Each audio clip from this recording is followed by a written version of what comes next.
प्रस्तावित राष्ट्रीय कृषि तथा वन नीति मौलिक जरोकिलो पार्टी 2078 संयोजक मित्रलाल सापकोटा सदस्य दिलबहादुर क्षेत्री सदस्य खिमानन्द जोशी।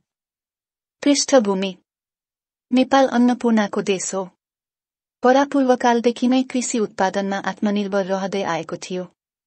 नेपालको भौगोलिक बनावट त्रिविष्टप बनिने तराई, पहाड र हिमाल मिलेर बनेको हुँदा नेपालले कृषि उत्पादनका लागि प्रचुर सम्भावना बोकेको छ। भौगोलिक विविधताको कारण हावापानी र जैविक विविधता पनि नेपालको प्रमुख विशेषता हो। 6000 भन्दा बढी संख्यामा रहेका नेपालका नदी नालाहरूले कृषि क्षेत्रको विकास गर्नको लागि पर्याप्त सम्भावना दिएको छ। त्यस्तै नेपालको 37.4% भूभाग वनजङ्गलले ढाकेको छ। मानिसको आधारभूत आवश्यकता घाँस, बाँस र कपासको निम्ति कृषि सबैभन्दा महत्त्वपूर्ण क्षेत्र हो। मानिसको आधारभूत आवश्यकता पूर्ति गर्न नभई नहुने कृषि क्षेत्र भने दयनीय अवस्थामा रहेको छ। अन्नपूर्णाको देशमा खाद्यान्न समेत विदेशबाट आयात गर्नुपर्ने अवस्था आएको छ। श्रम गर्न योग्य युवाहरू विदेश पलायन हुने र कृषि योग्य जमिन भने बाझो रहने अवस्थामा नेपाल पुगेको छ। ठूला नारा दिएर सत्तामा पुगेका अधिकांश राजनीतिक दलहरूले कृषि क्षेत्रको विकासमा दीर्घकालीन नीति बनाउन सकेका छैनन्। हरेक जसो राजनीतिक दलहरूले किसानको नाममा भातृ संगठन खोलेप्नी किसान र कृषि क्षेत्रलाई सत्तामा पुग्ने भर्याङको रूपमा मात्रै प्रयोग गर्ने गरेका छन्। विदेशी सिद्धान्तको नक्कल गरेर खोलिएका दलहरूले नेपालको कृषि क्षेत्रको विकास गर्नको लागि मौलिक दृष्टिकोण नराखी विदेशी चस्माबाट कृषि क्षेत्रलाई हेर्ने परिपाटीको कारण नेपालको कृषि क्षेत्र आजको दुरावस्थामा आइपुगेको हो। मौलिक जरोकिलो पार्टी नेपालको मौलिक रैथाने प्रतिमानमा आधारित राजनीतिक दल भएको हुँदा नेपालको कृषि क्षेत्रको विकास गर्न मौलिक पद्धति अवलम्बन गर्नुपर्छ भन्ने मान्यता राख्दछ। नेपालको कृषि क्षेत्रमा आधुनिकता सहितको पुनःजागरण गर्न मौलिक जरोकिलो पार्टीले नेपाललाई विश्वकै पहिलो पर्यावरणीय कृषिराष्ट्र घोषणा गर्न यो नीति पत्र तयार गरेको छ। एक कृषि तथा वन नीतिको दूरदृष्टि। रासायनिक मल तथा विषादीको विस्थापन गरेर नेपाललाई पूर्ण रूपमा जैविकतामा आधारित पर्यावरणीय कृषि राष्ट्र घोषणा गर्ने। 2 पर्यावरणीय कृषि नीतिका उद्देश्यहरू। क नेपालमा बढ्दै गएको विदेशी र रासायनिक बिउको प्रयोगको न्यूनीकरण गर्दै रैथाने बिउ बाली प्रजातिको संरक्षण, प्रवर्धन र विकास गर्दै जाने। ख नेपालको माटो, हावापानी सुहाउँदो बिउ बिजन बेर्ना नस्ल प्रजाति विकास गर्दै कृषिमा आत्मनिर्भरता कायम गर्ने। ग रासायनिक मल, रासायनिक विषादीको अन्धाधुन्ध प्रयोगलाई क्रमशः विस्थापित गर्दै प्राणदायक मल र विषादीको प्रयोग गराउने। ख रैथाने बिउ बिजन बेर्ना नस्ल प्रजाति प्राणदायक मल एवं विषादी प्रयोग गर्ने किसानलाई अनुदान, सहुलियत, ब्याजको कर्जा र बजारीकरणमा विशेष सुविधा दिने। नेपालका रैथाने वनस्पतिको संरक्षण, प्रवर्धन र विकास गर्न प्रोत्साहन गर्ने। च निर्वाहमुखी कृषि अविच्छिन्न राख्दै निर्यातमुखी कृषिको लागि प्रेरणात्मक कार्यहरू सञ्चालन गर्ने। छ कृषि पेशालाई गौरवशाली र आत्मसम्मान पेशाको दर्जामा राखेर राष्ट्रिय नीतिहरू तर्जुमा गर्ने। ज वन, पशुधन र कृषिलाई एकअर्काको पूरकको रूपमा विकास गर्ने। ज किसानको परिभाषा मौलिकतामा आधारित अन्नदाताको रूपमा गर्ने। न सुकुम्बासी समस्या समाधानको मुख्य उपायको रूपमा उनीहरूलाई कृषिसँग जोड्ने।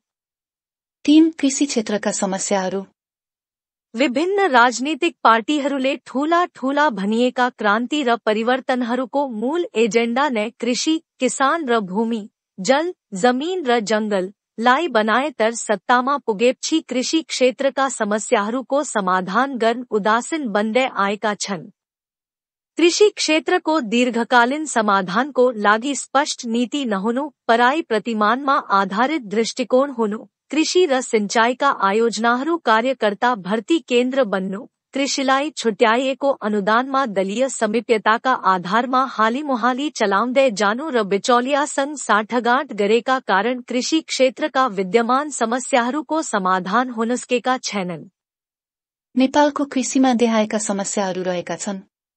क भूमिको समस्या, ख बुच्छेको समस्या, ग सुकुम्बासी को समस्या, घ सिंचाई को समस्या, न बीउ बिजन को समस्या, च मलको समस्या, छ उत्पादनको मूल्य र बजारको समस्या, ज कृषियन्त्रको उपयोगको समस्या, ज जनशक्तिको अभाव, र वन नीति र कृषि नीतिमा द्वन्द्वको समस्या, ट पशुधनको व्यवस्थापन, ठ किसानको आत्मसम्मानको समस्या, द बिचौलिया को समस्या, ट अन्तर सरकारी निकायको समन्वयको अभाव, 4 समस्या समाधानका उपायहरू, क भूमिको वर्गीकरण र उपयोग, कृषियोग्य जमीनमा निर्वाध प्लटिंग गर्ने र अनियन्त्रित आवासीय संरचना बनाएका कारण कृषियोग्य जमिन नासिँदै गएको हुँदा कृषियोग्य जमिनको संरक्षणको लागि कृषि, वन र आवास क्षेत्र भनेर भूमिको किटानीका साथ वर्गीकरण गरिनेछ। आवास क्षेत्रमा भनेर वर्गीकरण गरिएका क्षेत्रमा मात्रै आवासीय संरचना बनाउन पाउने र त्यहाँ मात्रै सार्वजनिक सुविधाहरू पब्लिक युटिलिटीज उपलब्ध गराउने नीति लिइनेछ। आवासीय क्षेत्र भनेर वर्गीकरण गरिएका स्थानमा संरचना निर्माण गर्नको लागि वित्तीय सहयोग, शिक्षा, स्वास्थ्य लगायतका सुविधा उपलब्ध गराउने नीति हुनेछ। देशका विभिन्न स्थानमा रहेका कृषि पशुपालन गर्न सम्भाव्य भएका तर उपयोगमा नआएका जमिनको पहिचान गरी त्यसको विभिन्न विधिबाट समुचित उपयोग गरिनेछ। राजमार्ग वरपर रहेका खाली जमिनहरू र नदीले कटान गरेर निर्माण गरेका खाली जमिनहरूमा स्थायी संरचना निर्माण गर्न नपाइने शर्तमा फलफूल, नगदेबाली लगाउन प्रदान गरिनेछ। ख भूक्षय नियन्त्रण हरेक वर्ष बाढी पहिरोले कृषियोग्य जमिन बगाउने गरेको छ। कृषियोग्य जमिनको संरक्षण नभएसम्म उत्पादनमा वृद्धि सम्भव छैन। जमिनको बनोट कमजोर बनाउने संरचना निर्माणमा नियन्त्रण, वन जंगल फडानी, पहाडहरू र चुरेको उत्खनन, नदीले चर्चेको जमिनबाट अत्याधिक ढुङ्गा, बालुवा झिकिएको कारण बुच्छे हुँदै आएको छ। यसरी कृषियोग्य जमिन नष्ट हुनबाट जोगाउन बायो इन्जिनियरिङ, आवश्यक तटबन्ध निर्माण, नेपालको तराईको पानीको मुख्य स्रोत चुरेभावर र महाभारत क्षेत्रमा कडाइका साथ उत्खनन रोकी संरक्षण गर्दै नदी बहने जमिनको भूबनोट बिग्रिने गरी ढुङ्गा तथा बालुवा खानी सञ्चालनमा कडाई गरिनेछ। नदीको प्राकृतिक वहाव मार्ग अवरोध हुने गरी गरिने अतिक्रमणलाई कडाइका साथ रोकिनेछ। ग सुकुम्बासीलाई कृषिसँग जोड्ने।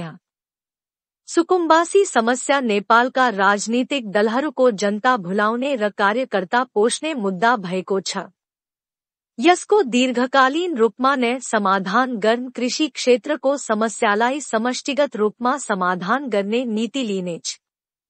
सुकुम्बासीहरूलाई शहरका खोलाका छेउछाउ वा महत्वपूर्ण सरकारी जमिन पार्क र सार्वजनिक संस्थानहरूका जमिनमा जग्गा वितरण गर्ने काम गरिने छैन। सुकुम्बासीलाई कृषिको मुख्य जनशक्तिको रूपमा पहिचान गर्दै उनीहरूलाई कृषिमा स्थापित गर्ने नीति लिइनेछ। वास्तविक कृषि जनशक्तिको पहुँचमा कृषियोग्य जमिन नभएको कारण मुलुकमा पर्याप्त कृषिजन्य उत्पादन हुन सकेको छैन। पुनः वितरण गर्न मिल्ने गरी कृषियोग्य सार्वजनिक बाझो जमिन सुकुम्बासीलाई प्रदान गरिनेछ। स्थानीय निकायको समन्वयमा वास्तविक सुकुम्बासीले यस्ता जमिनको उपभोग गरे नगरेको कडाइका साथ अनुगम गरिनेछ। छद्म सुकुम्बासीको रूपमा महँगा जग्गा हडप नेहरूको कारण वास्तविक सुकुम्बासी पहिचान हुन नसकी यो समस्या कालान्तरसम्म रहने समस्या पनि अर्कोतिर रहेको हुँदा सुकुम्बासी भनेर दर्ता गरिएकाहरूको परीक्षण गरेर प्रविधिको प्रयोग गरी औंठा छापको आधारमा पूर्व बसोबास सम्पत्तिको विवरण र पुस्तावली सहितको अभिलेखीकरण गरिनेछ। सुकुम्बासले आई पटकटक जमिन प्राप्त गर्ने निश्चित समयपछि बिक्री गरेर पुनः सुकुम्बासी बनिरहने अवसर दिइने छैन। ख जलस्रोतको संरक्षण र सिंचाई। आज पनि हाम्रो अधिकांश कृषि उत्पादन आकाशे पानीको सिंचाईको भरथेकमा चलेको छ।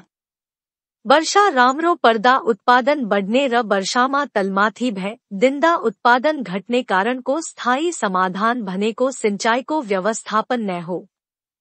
सिंचाईका आयोजनाहरू बन्न नसक्नु वा समयमै सम्पन्न हुन नसक्नु पनि मुख्य समस्या रहिआएको छ। अनियन्त्रित र वातावरणीय मूल्याङ्कन बिनै होचुवाका भरमा डाँडा काँडामा बाटो खनाई, अव्यवस्थित प्लटिंग, बोरिंग र स्थायी संरचना निर्माण को कारण पानी को भूमिगत स्रोत सुक्दै जाने समस्या देखिएको छ। नेपालको तराईको पानीको मुख्य स्रोत महाभारत र चुरेभावर क्षेत्रमा भएको अनियन्त्रित दोहनले अन्नको भण्डार रहेको तराई केही वर्षमा नै मरुभूमि बन्ने तर्फको बाटोमा छ। मौलिक जरोकिलो पार्टीले तत्कालै कडाईका साथ उत्खनन रोकी संरक्षण गर्दै चुरे बचाओ तराई जोगाओ अभियान सञ्चालन गर्नेछ। भूमिगत जलस्रोत मूल जरुवा, कुवा, पोखरी, ताल, तलया, नदीलाई क्षय हुने अतिक्रमण गरेर भौतिक संरचना निर्माणमा कडाई गरिनेछ। प्रत्येक स्थानीय निकाय मार्फत नेपालको वातावरण मैत्री मौलिक वनस्पतिहरूको वृक्षारोपण गर्ने र भूमिगत स्रोतमा पुनः सम्भरण केन्द्र स्थापना गरिनेछ। न रैथाने बिउ बिजनको संरक्षण र प्रवर्धन। नेपालको हावापानी र माटोमा विकसित हुँदै आएको रैथाने बालीहरू लोपोन्मुख हुँदै गएका छन्। स्वदेशी रैथाने बिउ बिजन बेर्ना नस्ल प्रजाति क्रमश नासिँदै जाने र नेपालको कृषि क्षेत्र विदेशबाट आयात गरिएका बिउ बिजनमा भर पर्नुपर्ने बाध्यताले नेपालको कृषि क्षेत्र विदेशी कम्पनीको पकडमा जाने सम्भावना प्रबल हुँदै गएको छ। आयातित बिउबिजनमा नेपालको कृषि क्षेत्र भर पर्दा नेपालमा एकातिर खाद्य सुरक्षाको चुनौती बढेको छ भने उत्पादकता बढाउन त्यस्ता कम्पनीको शरण पर्नुपर्ने बाध्यता हुँदै गएको छ। यसर्थ नेपालको रैथाने बिउ बिजन र बेर्नामा आधारित रहेर गरिने खेतीपातीलाई उच्च प्राथमिकता दिइनेछ। कृषि अनुदान र सहुलियतपूर्ण कर्जाको लागि यस किसिमको खेतीपाती गर्नेलाई प्राथमिकता दिइनेछ। त्यस्तै रैथाने बालीबाट उन्नत बिउ बिजन छनौट गर्ने नेपालको परम्परागत तरिका र आधुनिक तरिकाको समुचित संयोजन गरेर उत्पादकता बढाइनेछ। नेपालका रैथाने किसानहरूबाट बिउ जोगाउने परम्परागत प्रविधिलाई अध्ययन अनुसन्धान गरिनेछ। नेपालको आफ्नै प्रजातिको बिउ बिजनबाट नस्ल सुधार कार्यक्रम स्वदेशी कृषि विज्ञान अनुसन्धान केन्द्र मार्फत गराइनेछ। रासायनिक मल र रासायनिक विषादी नै प्रयोग गर्नुपर्ने अन्यथा पर्याप्त उत्पादन नदिने बिउ बिजनलाई क्रमशः विस्थापित गर्दै लगिनेछ। बिउ बिजनको प्राकृतिक स्वरूप नै बिगारेर गरिने जेनेटिकल मोडिफिकेसनमा आधारित बिउ बिजनमाथि कडाई गरिनेछ। मलको व्यवस्थापन। रासायनिक मलको प्रयोगले माटोको पारिस्थितिक प्रणालीमा असर गर्ने, उत्पादन हुने बालीमा पोषक तत्वको कमी हुँदै जाने र माटोको उर्वरा शक्ति क्षीण भएर रासायनिक मल पनि बढाउँदै लैजानुपर्ने कैयौं अध्ययनहरूले देखाएको हुँदा रासायनिक मललाई क्रमश विस्थापित गर्नुपर्ने नीति लिइनेछ। प्राङ्गारिक मलमा आधारित रहेर गरिने खेतीपाती गर्न किसानहरूलाई प्रोत्साहित गरिनेछ। तत्कालिक रूपमा रासायनिक मलको पूर्ण विस्थापन नहोजेलसम्म मुलुकभर आवश्यक पर्ने रासायनिक मलको वास्तविक तथ्याङ्क निकालेर एक बाली अगाडि नै मलको वितरण गर्न व्यवस्था गर्न संरचना निर्माण गरिनेछ। कृषि र किसानको परिभाषा भित्र साथसाथै पशुपालनलाई राखिनेछ। हिलो र गोबर नछुने र नटेक्नेहरू किसान हुन सक्दैनन्। बालीका बाई प्रोडक्ट पशुलाई र पशुका बाई प्रोडक्टहरू बालीका लागि अनिवार्य तत्व हुन्। यिनीहरूलाई सदुपयोग गर्दै मलमा आत्मनिर्भरता ल्याउन र नेपाललाई जैविकतामा आधारित पर्यावरणीय कृषि देश घोषणाका लागि पशुपालन अनिवार्य शर्त भएकोले यसको सुनिश्चितता गरिनेछ। न्यूनतम बजार मूल्यको ग्यारेन्टी। नेपाली किसानले कृषि उत्पादन लागत भन्दा सस्तोमा बेच्नुपर्ने बाध्यकारी अवस्था देखिएको छ। यसका लागि सरकारले कृषि उत्पादनका मूल बालीहरू धान, गहुँ, मकै, तोरी, दलहन र उखुको न्यूनतम समर्थन मूल्य तोक्नेछ। चिस्यान केन्द्रको अभाव र भण्डारणको समस्याले गर्दा कृषकले खेतबाटै कम मूल्यमा उत्पादन बेचिसक्नुपर्ने बाध्यता रहने हुँदा कृषिमा आधारित व्यवसायलाई प्राथमिकता दिइनेछ। प्रत्येक प्रदेशमा एक वर्षको लागि पुग्ने गरी अन्नको भण्डारण कक्ष निर्माण गरिनेछ भने यसलाई विस्तारै हरेक स्थानीय तहमा पुर्याइनेछ। सरकारले तोकेको समर्थन मूल्यमा हरेक किसानले उपज बेच्न पाउने सहज सुनिश्चित व्यवस्था मिलाइनेछ। कृषकको उत्पादनलाई तोकिएको न्यूनतम मूल्यमा खरिद गरेर खाद्य सुरक्षाको व्यवस्था गरिनेछ।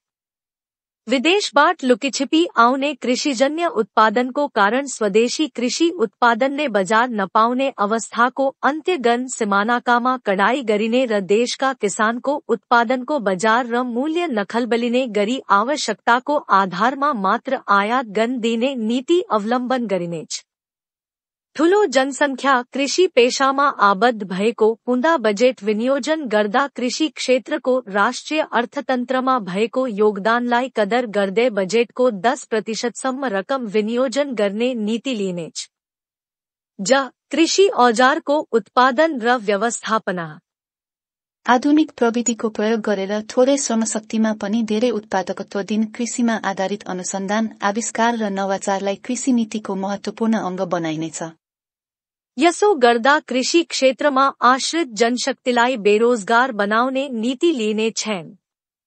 कृषि अनुसन्धान केन्द्रलाई कार्यकर्ता भर्ती केन्द्र बनाउने परिपाटीको अन्त्य गरी उत्कृष्टताको आधारमा कृषि, वन विज्ञान तथा अनुसन्धानका उत्कृष्ट विद्यार्थी र यस क्षेत्रमा ख्याति कमाएका विज्ञलाई अनुसन्धानमा प्रयोग गरिनेछ। परम्परागत शैलीमा उत्पादन हुँदै आएका कृषि औजारलाई आधुनिकीकरण गर्ने, कृषि औजारमा नवाचारको लागि प्रतिस्पर्धा गराउने कार्यलाई प्राथमिकता दिइनेछ। नेपाललाई चाहिने कृषि औजारहरू देशभित्र सकेसम्म आफ्नै जनशक्तिबाट उत्पादन गराउने नीति अवलम्बन गरिनेछ। जनशक्तिको पलायन रोक्ने। कृषिको लागि आवश्यक युवा जनशक्ति विदेश वा शहरतिर पलायन हुनबाट रोक्न कृषि पेशा सर्वोत्कृष्ट पेशाको रूपमा नीतिगत नै व्याख्या गरी पाठ्यक्रममा नै राखी पढाइनेछ। पढेपछि कृषिकर्म गर्न हुन्न, यो अनपढहरूको पेशा हो भन्ने बनाइएको भाष्य परिवर्तन गरिनेछ। कृषि पेशा तथा कृषिमा आधारित उद्यम सञ्चालनको लागि सहुलियतपूर्ण कर्जा प्रदान गरिनेछ। विदेशबाट सिकेको सिपलाई नेपालमै उद्यमशीलतामा परिणत गर्न चाहने युवाहरूलाई सूचीकृत गरेर उत्पादनमा लगाउने ग्यारेन्टी सहित आवश्यक तालिम र कानूनी परामर्श दिने संरचना निर्माण गरिनेछ। सामूहिक खेतीका क्षेत्रहरू विभिन्न वर्गीकरण गरेर वर्गीकरणको आधारमा अनुदान, सहुलियत, कर्जाको ब्याज, कृषि बीमा, प्रशिक्षित युवाको व्यवस्थापनको योजना गरिनेछ। र जडीबुटी उत्पादनलाई कृषिको मान्यता। जडीबुटीजन्य बिरुवाहरूको खेती गरेर बजारीकरण गर्दा वन नीति आकर्षित हुने भएकोमा किसानहरू जडीबुटीको खेतीको लागि सक्रिय रूपमा लाग्न सकेका छैनन्। यस किसिमको कानूनमा परिमार्जन गरे। वनजन्य उत्पादनको कृषिकरण भएका वनस्पतिहरू, जडीबुटीजन्य को कृषिमा पञ्जीकरण गराई ती वस्तुलाई कृषिबाली सरहको मान्यता प्रदान गर्ने नीति अवलम्बन गरिनेछ। पशुधनको व्यवस्थापन। घरपालुवा पशु जस्तै गाई, भैँसी, बाख्रा, सुँगुर तथा कुखुरा पालनलाई पर्यावरणीय कृषि नीति अन्तर्गत राखिनेछ। गाईले दुध दिन छोडेपछि सडकमा लगेर छोड्नेलाई कारवाही गरिनेछ। घर पालुवा गाईवस्तुको बिमा गर्ने र सामूहिक वस्तु पालन गरेर प्राङ्गारिक मल उत्पादन गर्न प्रोत्साहन गर्ने नीति लिइनेछ। पशुपालनलाई अत्यावश्यक घाँसे मैदान, गौचरणलाई कडाइका साथ संरक्षण गरिनेछ।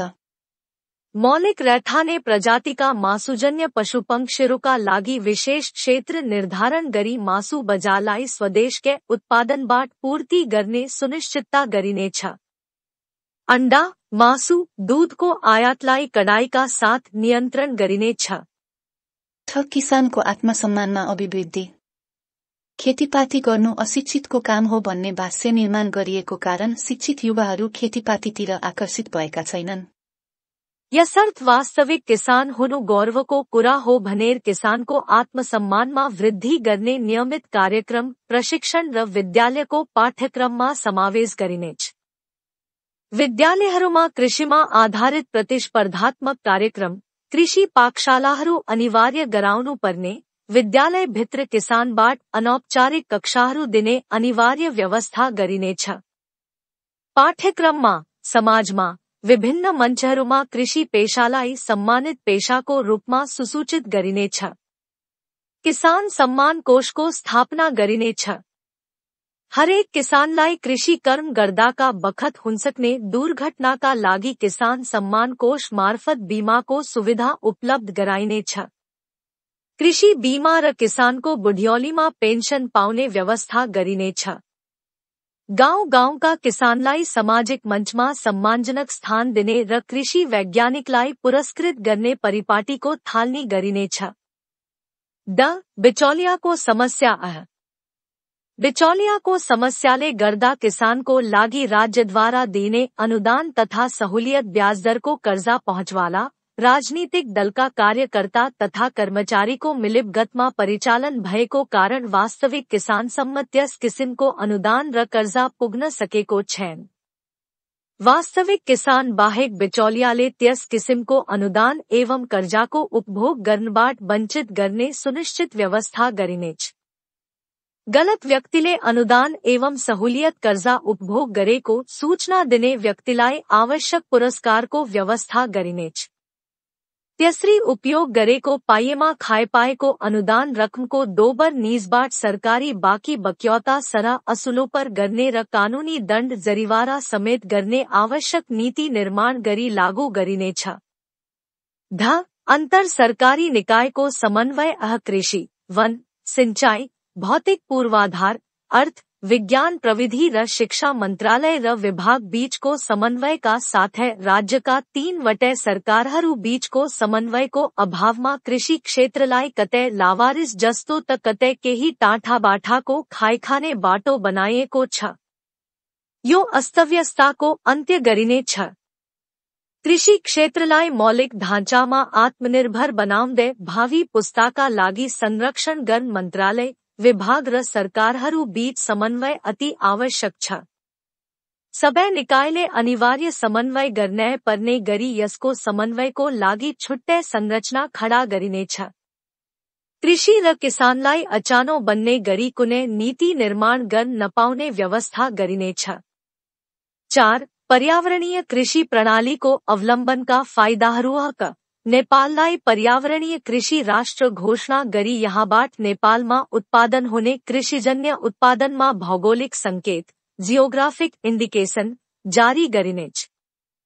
उक्त संकेतलाई विश्व बजारमा पर्यावरणीय कृषि प्रणालीमा आधारित भनेर ब्रान्डिङ गरिनेछ।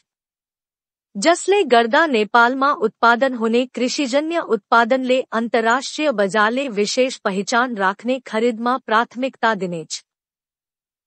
वन को प्राकृतिक स्वरूप नरहने गरी एक किसिम को रुख लगाउने कार्यलाई निरुत्साहित गरिनेछ। रैथाने रुखारू मासेर एक प्रकार को बिरुवा लगाउँदा बान्दर लगायत वन्य जन्तुहरू आहारा को खोजीमा बालीनालीमा प्रवेश गर्ने समस्या बढेको छ। वन जंगलमा फलफूल सहित विविधता हुँदा जैविक विविधता कायम रहने, वन्य जन्तुलाई आहारा प्राप्त हुने र पारिस्थितिक प्रणाली कायम रहन्छ। कृषिलाई अनुसन्धान, उद्यमशीलता र व्यावसायिकतासँग जोड्दै कृषिकर्म गर्नेहरूलाई सम्मान पाउने परिस्थितिको निर्माण हुन्छ। कृषकलाई सम्मानजनक पेशाको रूपमा प्रवर्धन गरेपछि क्षमतावान युवा तथा विद्यार्थी कृषिकर्मको लागि अग्रसर हुन्छन्। पारिस्थितिक कृषि प्रणाली नेपालको मौलिक प्रणाली भएको हुँदा निर्वाहमुखी र निर्यातमुखी दुवैको सामञ्जस्यतामा नेपालको कृषि क्षेत्रमा पनि पुनर्जागरणमा आधारित आधुनिकता र आधुनिकता सहितको पुनर्जागरण हुनेछ। रैथाने बिउ बिजनको संरक्षण हुन गई बिउ बिजनमा विदेशी कम्पनीहरूमा निर्भर रहनुपर्ने बाध्यता हट्नेछ। नेपालको हावापानी र माटो सुहाउँदो बिउ बिजन, बेर्ना, नस्ल प्रजातिको आधारमा खेतीपातीलाई प्राथमिकता दिँदा बोट ठूलो देखिने तर फसल नलाग्ने जस्ता किसानमारा घटना दोहोरिने सम्भावना हुनेछन्। विदेशबाट आयात गरिने पत्रु खाना, जंक को सट्टामा कृषि उत्पादनमा आधारित स्वस्थकर खानाको प्रयोगमा जोड दिनुले पर्यावरणीय कृषि अन्तर्गत व्यवस्थापन गरिने हुँदा पत्रु खानाको अत्याधिक खपतले जनस्वास्थ्यमा पर्ने असरलाई कम गर्ने र कृषिमा आधारित स्वस्थकरको खपत बढेर कृषक तथा खपतकर्ता दुवैलाई लाभ मिल्नेछ। यसबाट पत्रुखाना के कारण भय रहेको स्वास्थ्य समस्या कम हुन गई राज्यको ठूलो रकम स्वास्थ्य क्षेत्रमा लगाउनबाट हटाउन सकिनेछ। जनस्वास्थ्यको आधार बन्ने छ। विश्वव्यापी रूपमा रासायनिक मल तथा कीटनाशक पदार्थको प्रयोग गरिएको भन्दा प्राङ्गारिक मल प्रयोग गरिएका खाद्यान्नको खपत बढ्दै गएको हुँदा पर्यावरणीय कृषि प्रणाली अवलम्बन गरेपछि नेपालबाट उत्पादन हुने कृषिजन्य उत्पादनले विश्वबजारमा प्रतिस्पर्धात्मक लाभ लिन सक्छन्। ज नेपाललाई विकसित देशहरूका विश्वविद्यालयका विद्यार्थीहरूलाई प्राङ्गारिक खेतीको अध्ययन, अनुसन्धान तथा तालिमको निम्ति नमुना केन्द्रको रूपमा विकास गर्न सकिन्छ। पर्यावरणीय कृषि प्रणाली अवलम्बनपछि रासायनिक मल तथा विषादीको उत्पादनको क्रममा हुने वातावरणीय प्रदूषणमा न्यूनीकरण हुने र कार्बनको व्यापारको माध्यमबाट लाभ लिन सकिन्छ। 5. आर्थिक दायित्व। राष्ट्रिय बजेटमा पर्यावरणीय कृषि प्रणालीमा आधारित रहेर कृषि क्षेत्रको विकास गर्न लाग्ने खर्चको विनियोजन गरिनेछ। यसै प्रणालीमा रहेर प्रादेशिक सरकारले समन्वय र स्थानीय निकायले आवश्यक कार्यक्रमहरूको सञ्चालन र सुपर्वेक्षण गर्नेछ। पर्यावरणीय कृषि प्रणालीलाई टेवा पुर्याउन राष्ट्रिय एवं अन्तर्राष्ट्रिय वातावरणसँग सम्बन्धित संघ संस्थाले प्रदान गर्ने आर्थिक एवं प्राविधिक सहयोग राष्ट्रिय स्वार्थमा मात्रै ग्रहण गर्ने नीति हुनेछ। 6. कानूनी व्यवस्था। पर्यावरणीय कृषि प्रणालीसँग प्रतिकूल हुने कानूनहरू परिमार्जन गरिनेछ। 7. कृषि नीति पुनरावलोकनको व्यवस्था। कृषि विश्वविद्यालय, अनुसन्धान केन्द्र, किसान तथा उपभोक्ताको प्रतिनिधि सम्मिलित संयन्त्र बनाई पर्यावरणीय कृषि प्रणालीको प्रभावकारिताको नियमित अध्ययन गरिनेछ। कृषि नीतिमा कुनै परिमार्जन गर्नुपर्ने भए राजनीतिक आस्थाको आधारमा कसैको लहरमा नभई विज्ञहरूको प्रतिवेदनको आधारमा मात्रै गरिनेछ।